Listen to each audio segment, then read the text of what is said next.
আমার আল্লাহ বলতেছেন কদ জাআকুম মিনাল্লাহি নূর, কদ জাআকুম মিনাল্লাহি নূর, আল্লাহর পক্ষ থেকে জমিনে একখানা নূর এসেছে।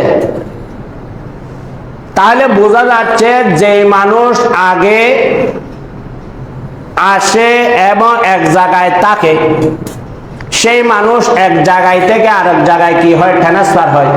আমরা বলি না আমাদের ঘরে আজকে মেহমান এসেছে, মেহমান এসেছে, তাহলে বোঝা যাচ্ছে সেই মেহমানটা যদিও বা শহর থেকে এসে থাকে, বিদেশ থেকে এসে থাকে, ঢাকা থেকে এসে থাকে, সেই মেহমানের বয়স যতই হোক না কেন, সেই মেহমান আগে জন্ম হয়েছে, আগে জন্ম হয়েছে, আল্লাহ সৃষ্টি করেছেন। কিন্তু আমাদের এইখানে ওই জন্ম হওয়ার অনেক পরে লামকানের খোদার পক্ষ থেকে মেহমান হিসেবে এসেছে। উচ্চস্বরে বলুন সুবহানাল্লাহ।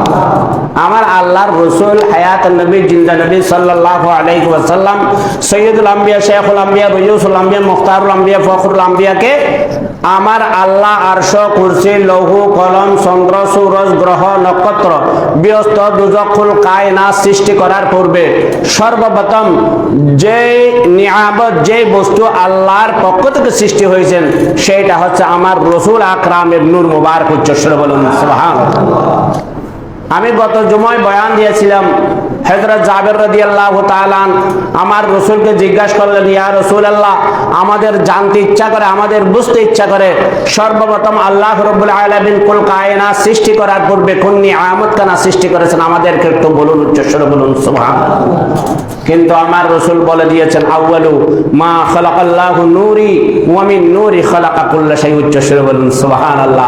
আমার রাসূলের নূরানি জবান দিয়ে বলে দিয়েছেন, এই জাবের, এই জগতের মানুষ, আমার উম্মতেরা, তোমরা জেনে রাখো, সর্বপ্রথম আল্লাহর নূর মুবারক থেকে এক মুষ্টি নূর মুবারক নিয়ে আমি মুহাম্মদুর রাসূলুল্লাহ সাল্লাল্লাহু আলাইহি ওয়াসাল্লামের নূর মুবারক সৃষ্টি করেছেন। সেই নূর মুবারক আস্তে আস্তে আস্তে আস্তে আস্তে আদম আলাইহিস সালাম থেকে শুরু করে এবং সমস্ত নবী এবং রাসূলের মাধ্যমে নেককার বান্দাদের কপালের মধ্যে নূরখানা ট্রান্সফার করতে করতে করতে করতে করতে করতে এমন একটা সময় আপনার 1400 বছর আগে হযরতে আব্দুল মুত্তালিব রাদিয়াল্লাহু তাআলা আনহুর ঘরে ওই নূর ট্রান্সফার হয়েছে। উচ্চস্বরে বলুন সুবহানাল্লাহ।